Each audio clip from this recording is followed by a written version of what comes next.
Hello, everyone. This is John Byrne with Poets and Quants. Welcome to our webinar here on the future of business education. We have 3 business school deans, each from great programs and schools, to provide their perspective and insights on the MBA, its future, the value of the degree, and how it has evolved over the years. I'm really happy to introduce them. Let me go from the veteran to the newbies, if I may. Let's start with Ann Harrison, the Dean of UC Berkeley's Haas School of Business. Ann took over in January of 2019. She is an economist and an expert on trade and development. She had spent a half dozen years at the Wharton School as a professor, a couple of years at the World Bank, where she was director of development policy. And then Berkeley is really a return to home for Ann because she had spent 10 years as a professor at Berkeley in agricultural and resource economics. Welcome, Ann. It's great to see you. And then we have Lillian Mills from the University of Texas McCombs School of Business. She was named permanent dean in June after serving as the interim dean since April of 2020. She joined Texas McCombs in 2006. And she's been an award-winning educator and a scholar whose research has been on earnings management, among other things. She had been chair of the accounting department. Welcome, Lillian. It's great to see you. And then we have Sabi Mitra, who is the new dean at the University of Florida's Warrington College of Business. He's a veteran of the Georgia Institute of Technology, having worked there for 27 years, starting as an assistant professor of information systems in 1993. He had been senior associate dean of faculty and research at the Schiller School of Business when he was plucked from that position and brought to Florida and the Warrington College to become dean. And he started in August 1st of 2020. Let me give you the most obvious question. Each of you have just gone through 18 months of probably one of the biggest challenges that higher education has ever faced. Tell me how it's been.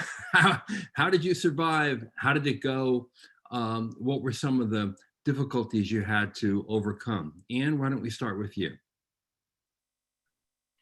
Thanks so much, John. Well, I think one thing it's important to think about is that we didn't face just one crisis. We actually faced 3 simultaneous crises. So we had the pandemic, but we also had the racial justice crisis. And on top of that, what we're seeing all over the United States is really just dramatic climate change events that are destroying millions of acres of land. And so all 3 crises have led to loss of lives, loss of jobs, and really hurt communities a lot. So what And Lillian. John, do you want me to pop in? Yes, Lillian, you go next.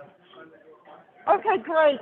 And I want to give you a full Texas smile with apologies that I'm at an airport and want to be a good citizen. And I put our little logo, Protect Texas, together because we were one of the schools that was in residence with students in classes throughout the pandemic. And a year ago summer, I just couldn't believe how proud I was that 70% of the McCombs faculty members said, I'll put on a mask and show up in person. And remember, this is pre-vaccination.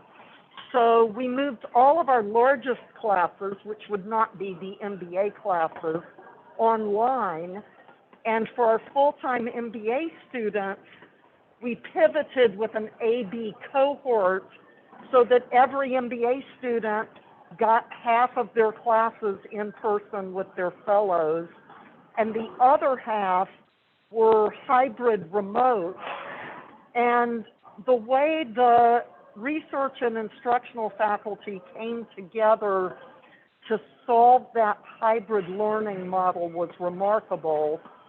And gosh, I couldn't be more proud, but I affirm what Ann said, it wasn't just the pandemic, it was social justice issues. And of course, you might have heard back in February, we had a bit of an ice storm event in Texas. And we also saw our MBA students really come together over that. So from a class engagement point of view, that was a success this year. Well, that's quite an awakening for a new dean. Sabi, how did things go at Florida? You know, John, this was such an interesting year. It was obviously very difficult in some ways, great in some other ways. I moved during the pandemic. It obviously had some difficulties as a result of that. But coming back to our programs, just to give you some context, John, we have about 2,400 graduates every year, almost equally split between undergraduate and graduate programs. And then our graduate programs are almost equally split between our specialized masters and then MBA in various formats, including online. So if you look at the online programs, and many of our specialized masters are online, you know, very minimal change there, as you would expect. But most of our students obviously are face-to-face. And you may be surprised to know that in spring of 2021, we had as many face-to-face sections as spring of 2019. That is just unbelievable. I mean, as many as 2019. Now, obviously, because of social distancing, we had fewer students in class and many other students attending remotely as a result. And so, you know, we had this high flex kind of environment. So we had to put in new technology to make all that possible, provide training to some of the faculty. And so that's the classroom. Obviously, a business school education is so much more than just the classroom. There's a lot of out of classroom activities. And I sort of classify them into two parts, you know, structured and unstructured. So structured would be career workshops, negotiations workshops, speakers series, consulting course, things like that. We put all of them as virtual. You know, that was the only way we could do it. But the unstructured things, things like club meetings, informal networking events, tailgates, football games, things like that. Obviously, you know, we couldn't really always dictate virtual. You can't have a virtual football game or a virtual tailgate. We sort of left it to the students to do it responsibly, following UF health guidelines in whatever way they thought was best. And one other last point, John, and I don't know if it's true for the other schools, I suspect it is, you know, we saw a huge increase in applications almost across the board, leaving aside the full-time, which remained flat in 2020. But every other program saw about twice X increase. So that sort of tells me that students are thinking about their careers and thinking about, you know, what they need to do to take the next step. I think the pandemic caused a lot of people to rethink what they're doing with their careers. And that's been our experience. It was in that sense a great year, but of course a very difficult year as well. Yeah, very true. And I know applications were up at most schools significantly due to the pandemic, in part because you're right, people reevaluate their careers and their situation and know that this is a very valuable credential to have, and along with the knowledge that comes with it. And so it makes graduate business education more valuable than ever before. Now, Lillian, I wonder if there were changes made due to COVID that are going to end up permanently impacting your programs.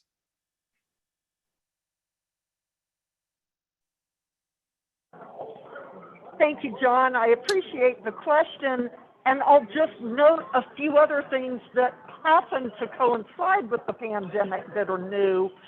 We have, we achieved getting 14 of our 22 MBA concentrations STEM certified this year, which is very attractive, as you might expect, for both domestic but especially international applicants. True. And to point to Ann's issue around what students care about these days, we're very aware that MBA applicants care a lot about values, and we now have a Leading for Impact class that spans both years of the curriculum and culminates in a capstone with a not-for-profit to synthesize those leadership lessons for them. One of the things we piloted, and it works great, but we're not sure we'll use it in large scale, is we did do some holographic projections of professors into the classroom, and it really does make the professor look like they are 3D in place, but we did discover it's a little hard to stand that up and down in a 75 minutes in a classroom, but it was fun to be cutting edge experimental about it. The thing I'm sure is common to all three schools is we were able to zoom in CEOs and CFOs from all over the globe that might not otherwise devote a day of travel to come, and that is clearly going to persist. As it turns out, I'm an accounting professor. One of our alums is the CFO of Zoom. She participated in a VIP interview and just committed a $10 million scholarship endowment herself. Yeah. So it's pretty fun to have spent a whole year on Zoom and then meet one of our alums who's in the C-suite at Zoom. So anyway, let me give it back over to my colleagues here. And were there things that were changed or things you learned during the pandemic, which obviously is still continuing, that might be a permanent fixture of the school? Thanks, John. Yeah, that's a great question. Well, I mean, obviously, in the very short run, everyone shifted to Zoom in 48 hours. And we had been trying to move the school towards digital education for years, and we were able to do it within 2 days. In the medium term, we actually did something similar to what Lillian was talking about. We actually created virtual classrooms. We invested in creating these new classrooms where the professor feels like they're literally in the room with the students by installing panels for students who, instead of you see their faces, the panels speak to you. The professor really feels like they're in the classroom even when they're not. And then in the longer term, it's interesting. We've learned so much about how do you engage students in a virtual world? How do you make class exciting? That's taken a lot longer than 48 hours. And we've taken all that information and we've actually packaged it into a new Flex program that we'll be announcing next week. We will be offering the MBA as a Flex program. So you get the same MBA as we have in our full-time evening programs and executive MBA programs, but without the commute. So it'll be an online offering? It will be a remote hybrid program offered through our evening weekend program. In their first year, students will be in the virtual classrooms, but then for electives, they will have the opportunities to come to campus, and they will participate in some of our really exciting retreats that we have in Silicon Valley, in Napa Valley, in Washington, D.C. And would they be required to take all their electives on campus, or they have the option of doing that or doing it online? They will have that option. And in fact, our full-time MBAs and our evening and weekend students who are in person will have the option to take advantage of that as well. So we're really, really excited about that. Okay, everybody, that's very big breaking news, because that would make Berkeley the highest ranked full-time program with an online option, which is big, very big, and unanticipated. I didn't think that would be happening anytime soon. That's congratulations on making that happen. That's a big change. And Sabi, we know that you've had very successful online MBA programs that have been ranked highly for many years, and there's flexibility there because one is accelerated and one is a bit longer. I wonder if the fact that Florida has had these programs helped you in the transition during the pandemic to some more online programming. Yeah, absolutely, John. You're right. We've had the online MBA. It is very well regarded and highly ranked. We've had it since 1999.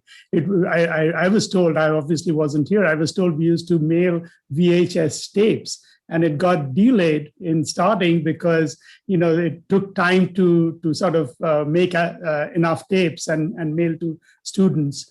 I think our great realization in the last year is that a lot of things that many faculty thought could not be delivered online can actually quite effectively be delivered online. And in fact, in some cases, maybe even better, because a student can watch the accounting lecture by Lillian 5 times before they understand the concept, or speed through it if they want to, and do it at their own pace.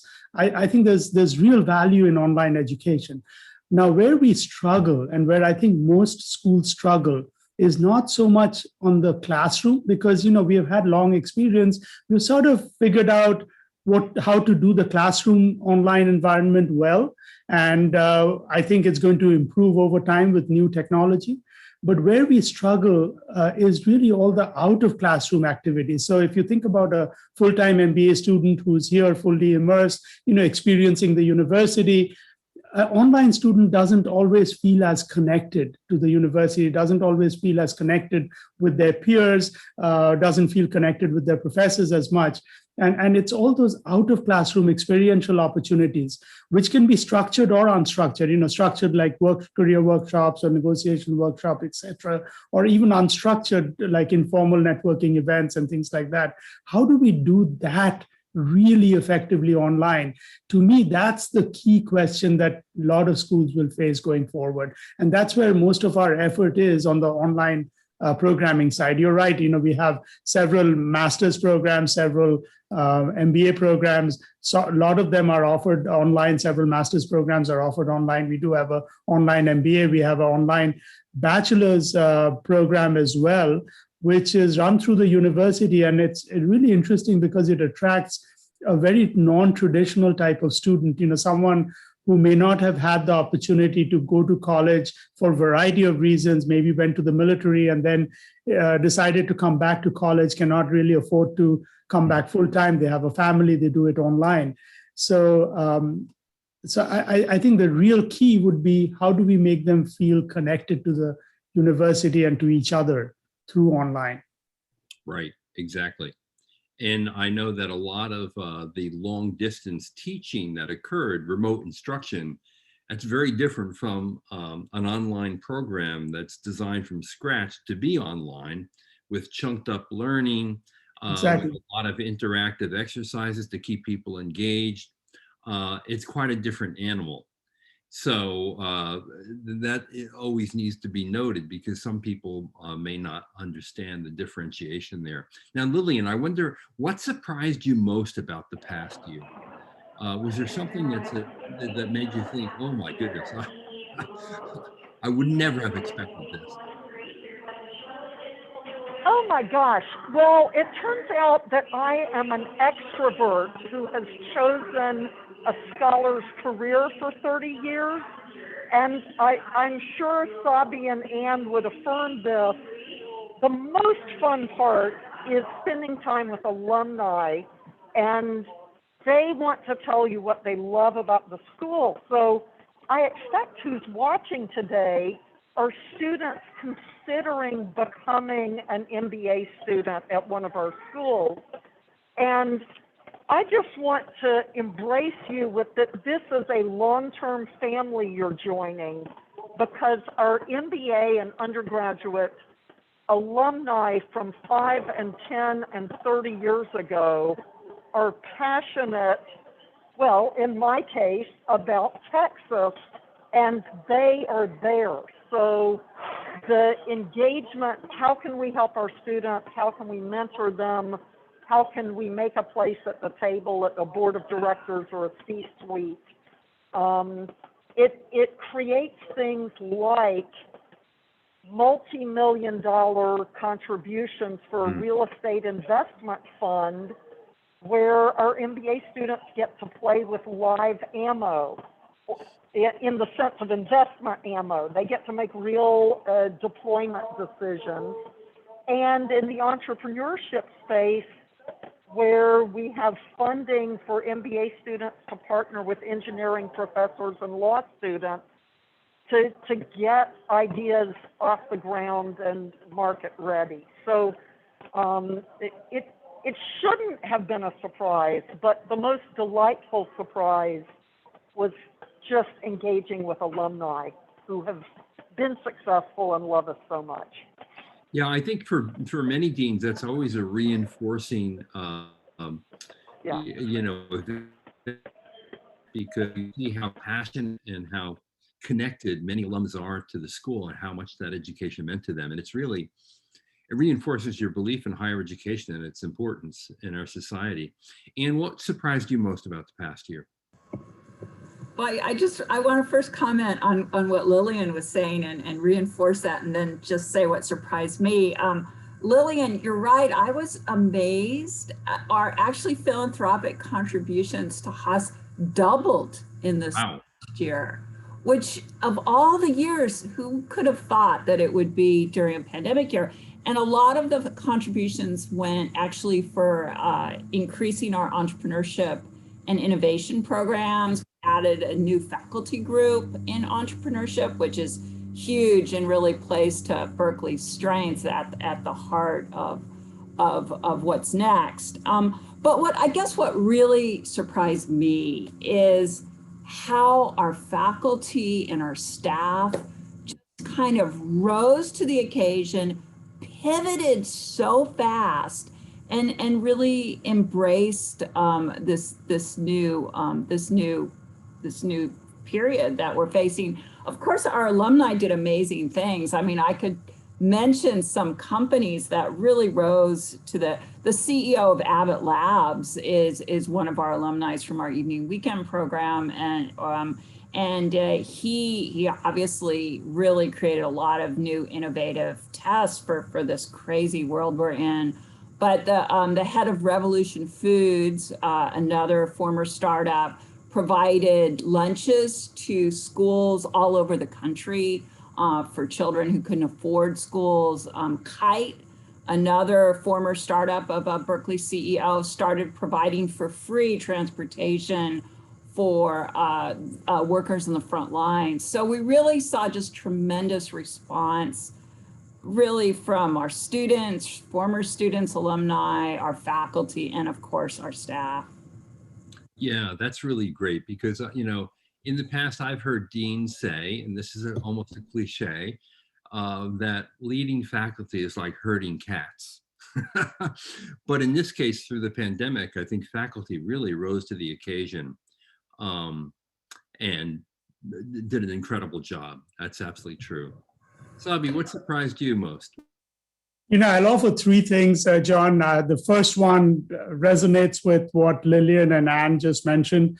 I always knew about the faculty research reputation, the rising program reputation of Warrington and UF. But what really surprised me was the alumni engagement. You know, there's something special about the Gator Nation, as Lillian, who's one of our alums, would attest to. There is really something. A lot of schools have school spirit, but for some reason UF is special. And you might, I don't know if this was by chance or not, but you know, you've picked California, Texas, and Florida. Those are the three largest states in the country.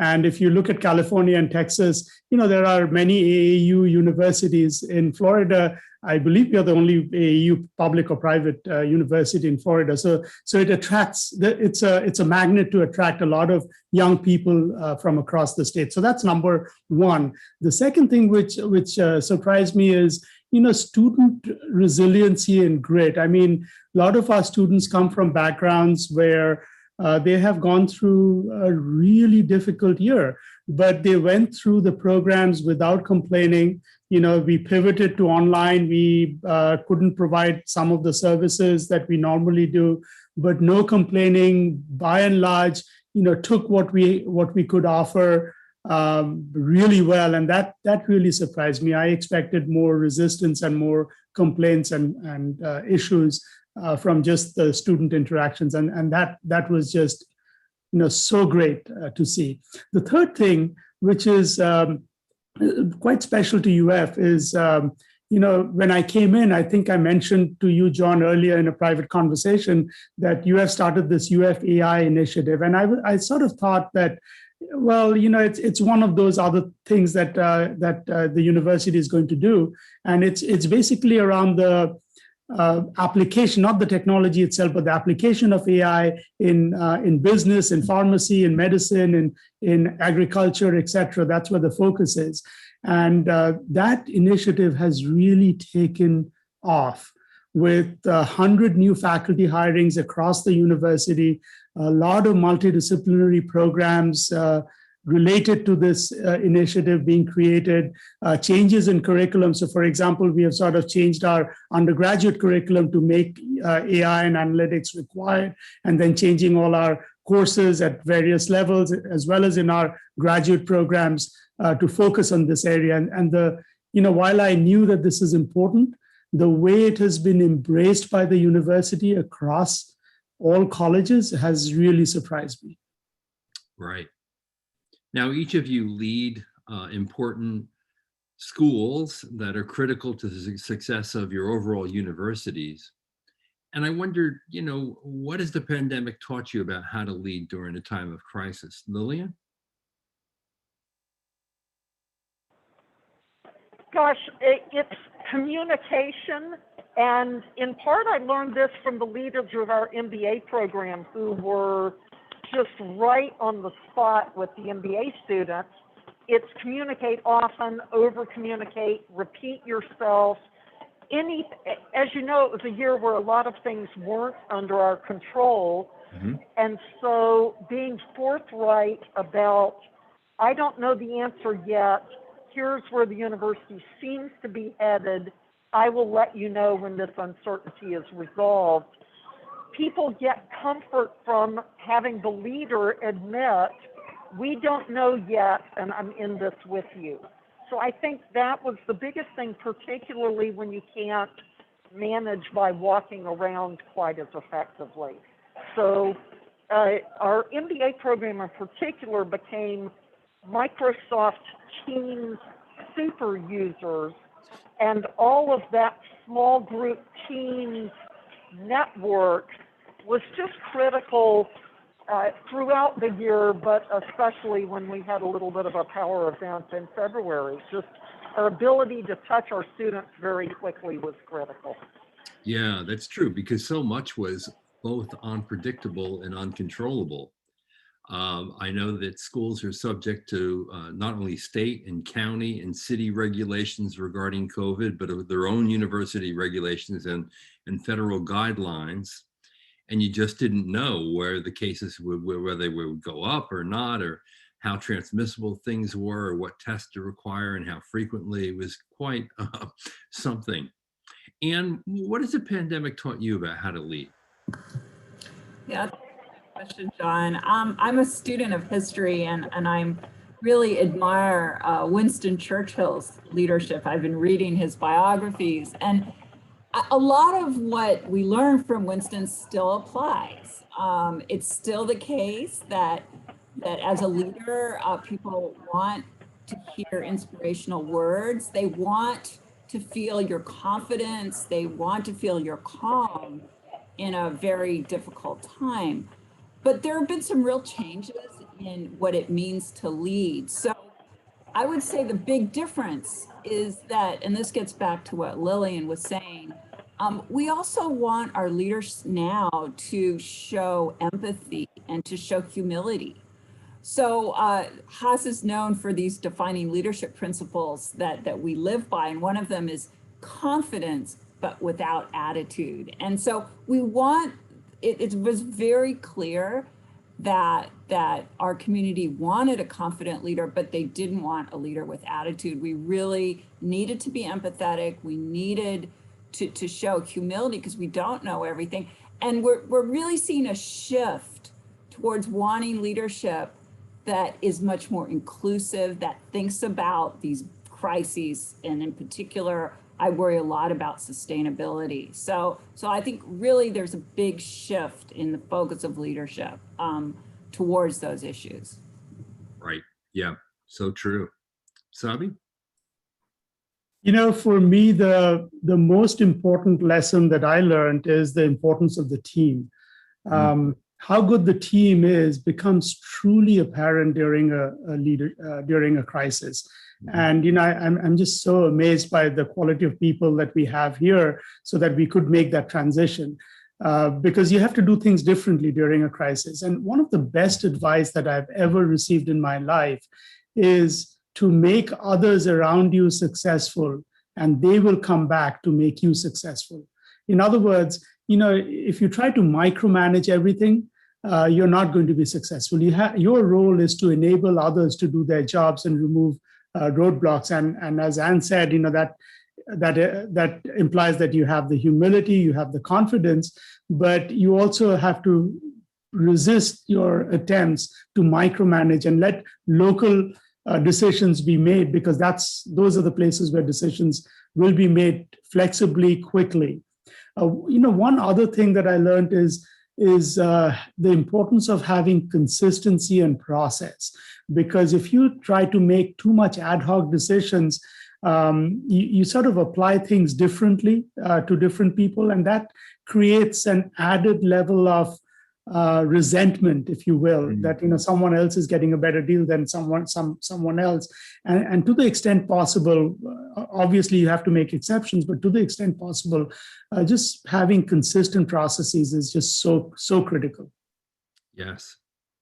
So let's talk a little bit about the MBA degree. It's been said, particularly this is before the pandemic, when applications obviously went up significantly at many schools.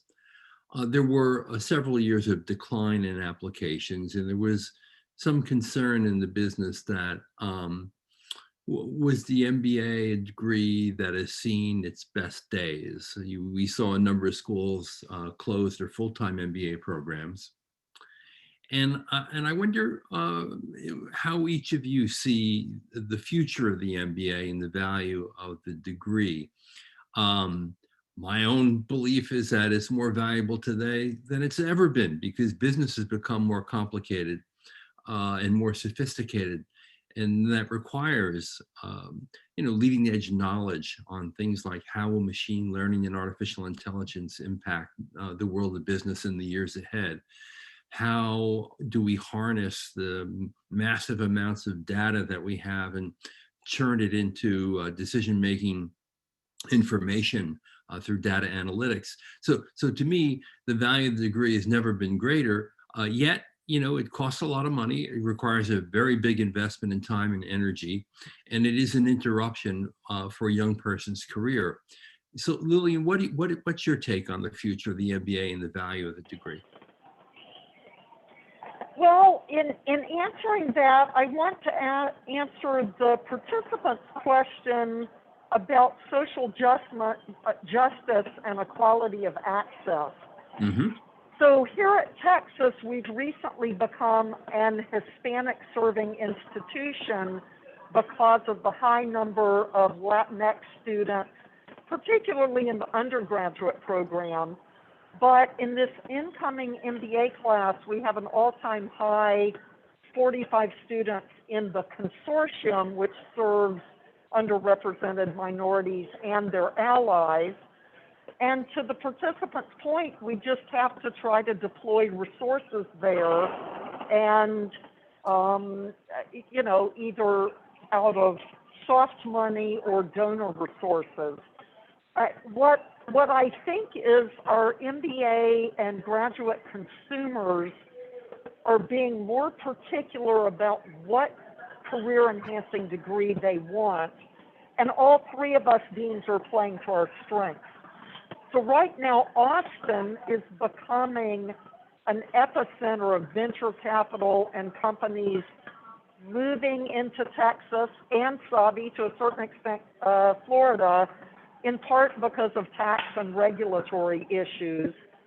And what we attract in Austin is students who want to change the world. That's our tagline at Texas. What starts here changes the world.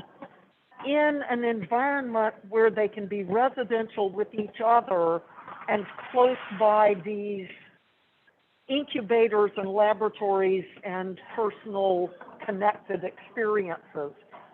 So to the extent we're evaluating some of our specialty masters moving online, what our market analysis tells us, like for Anne, is the students want that intensive in-person experience. So our market tests show us that our movement should move, if it in the specialty, from purely residential to hybrid, but not to fully online, given the hunger to be in community in Austin, Texas. So it's a strength that I think will only increase over the coming 5, 10, 20 years, that our particular ecosystem will bring students who want to be in person. Yeah. And Anne, what's your take on the future of the MBA and the value of the degree? Yeah, that's a really great question, John. I know you focus on that a lot in Poets and Quants. I think that there will continue to be an increase in the demand for business education, but it'll take a lot more forms. So we're seeing that the format is changing. And just for Haas, it's pretty interesting.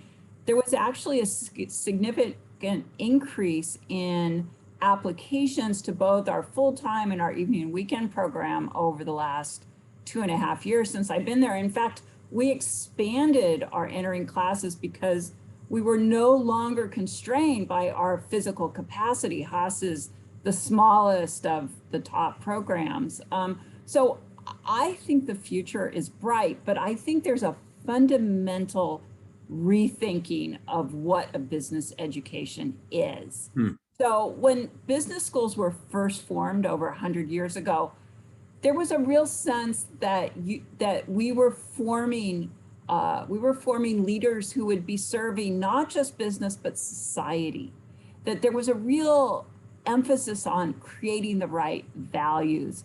And what I see going forward is a return to that broader concept of a business education. Our new tagline is the heart of what's next. And it's the heart in two ways. Both were at the epicenter, of course, of innovation entrepreneurship in California and in the world. But also what we're looking for is very much a heartfelt education that really focuses on inclusion and sustainability. So in order to actually change our education to reflect that importance, we've doubled our course. We actually just finished a core reform, which will be rolling out with this incoming class.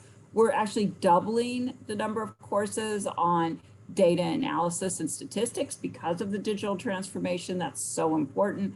But we also introduced a core required course on leading diverse teams. So creating that, we believe that this is one of the first business schools to do that. And so we're implementing a more inclusive world at Haas.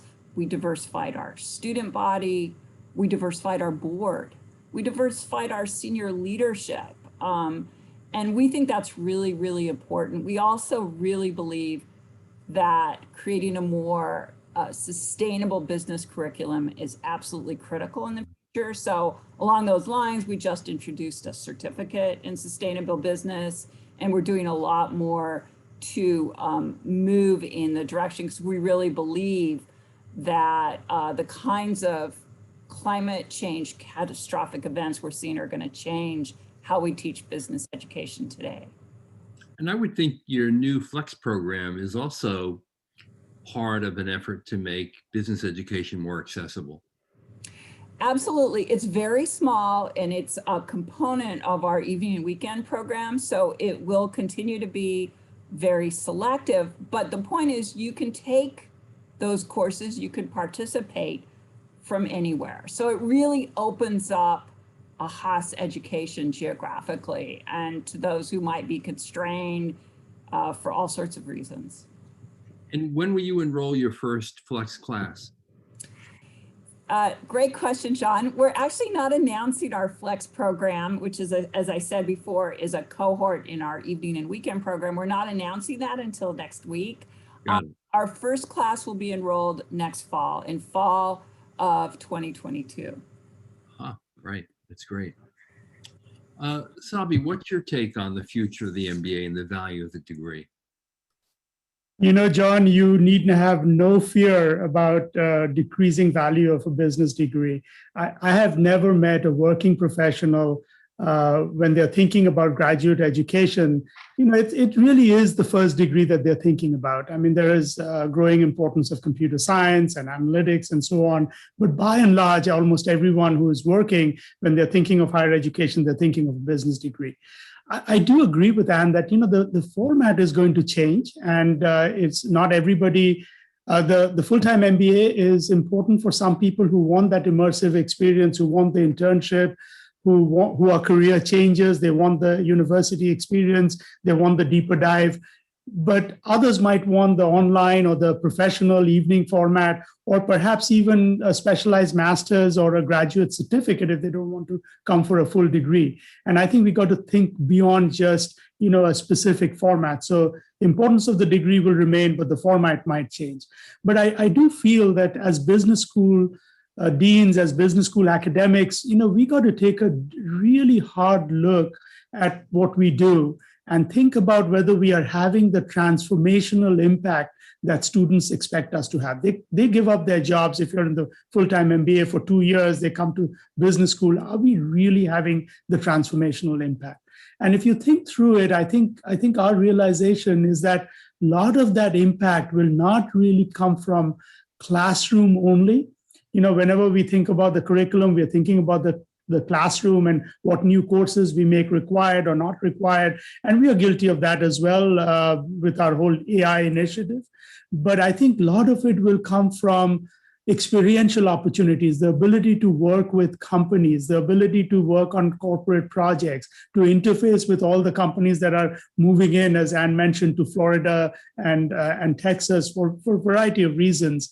You know, and I should mention that we have seen, I think I mentioned earlier, we've seen huge increases in applications across our different MBA programs, showing greater interest as a result. It partly may be because more people are moving into Florida. You know, they don't have a huge number of options like in many other states of where they can go to school for their MBA. And so we are benefiting from that. But I do feel that we have to take a real deep look at all the out of classroom stuff that are so important for our MBA students, corporate connections being one of them. You know, one last point, you might, I think I've read that in P&Q that you mentioned that the tech industry doesn't value the MBA as much. Well, if you think about it, for the real gap for most companies is not so much on the technology side, it's on what do I do with the technology? How do I use it in marketing or finance or accounting? And that's where our students come in. So they should actually value it even more than other industries, you know, because their real gap is where we excel. Yeah, that's very true. And as I, you know, sit here and think about what all three of you have said, it reminds me of a real truth about business education that, you know, unlike a lot of other academic areas, business educators are very responsive to the market, very close to the market and quick to implement change, whether it's on data analytics, whether it's with experiential learning, whether it was on globalization before, or the rising use of artificial intelligence and machine learning, or the new issues now that are concerned over climate change and sustainability, or racial justice and diversity and inclusion. I mean, these are all things that have been embraced by the business school community and our leaders really in executing on these changes. So I want to thank all three of you for a terrific session. Really enjoyed it. Anne, a pleasure to see you again. Sabi, great to meet you. Lillian, great to meet you. Good luck. And we will stay tuned with all the wonderful and exciting things all the three of you will be doing in the next few years. Thank you so much for joining us. Thank you, John. Thank Enjoyed you, it. team. It was great. Wonderful Great day. to meet you all. Hi, Lillian and John. Anne. Yeah.